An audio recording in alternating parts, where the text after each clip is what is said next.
It's devastating. And Cal was the centre of our world. He was our only child. You never want that to happen to anyone.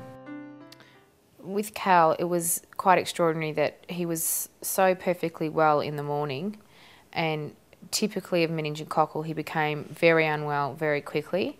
Ryan, happy-go-lucky guy, enjoyed all his sports, and he was just struck down by this dreaded disease. You can't imagine that in 17 hours you can have a child who was perfectly well and healthy and vibrant in the morning to being dead. I didn't think there was a disease out there that could take a life in such a short period of time. Meningococcal disease is the most rapidly lethal infectious disease known to man. This incredibly virulent disease can kill in just a matter of a few hours. I've seen patients who have been well at breakfast and dead by dinner. Early diagnosis and appropriate management is absolutely vital.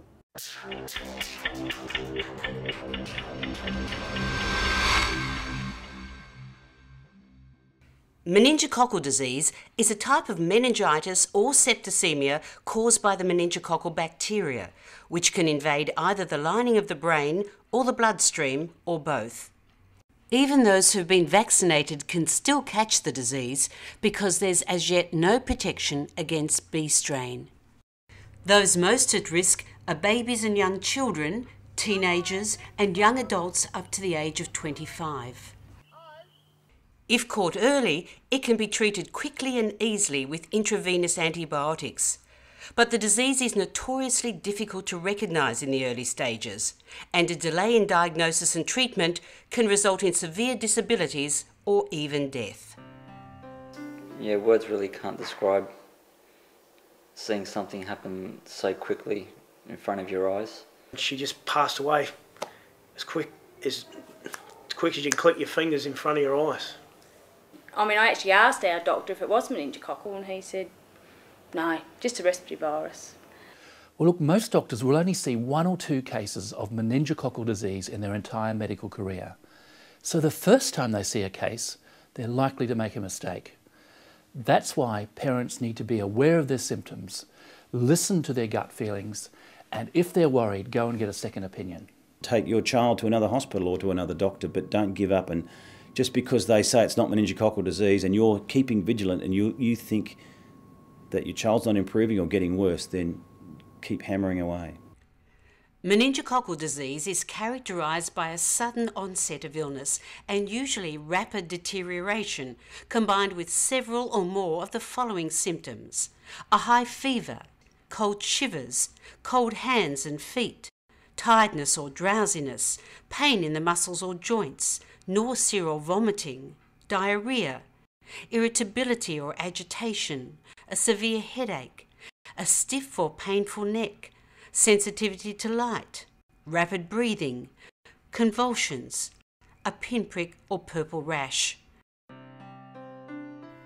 These are some of the additional symptoms you may notice in babies.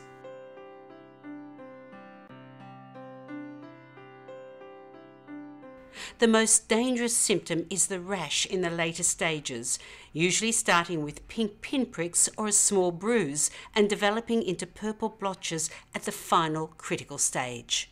Well, anyone with several of these symptoms should be seen by a doctor and checked all over for signs of a rash.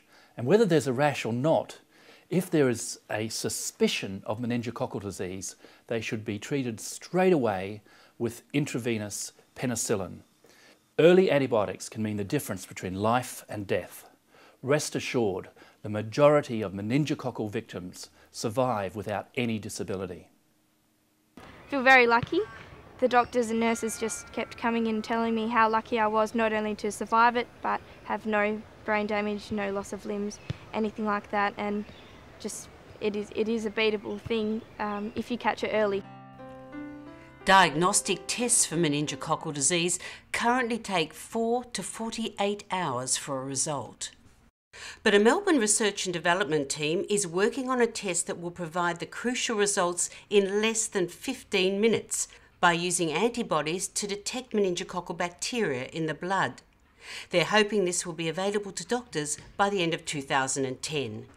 It's another dimension to your grief, to know that, you know, had the right intervention happen to begin with, that we could still have our son with us.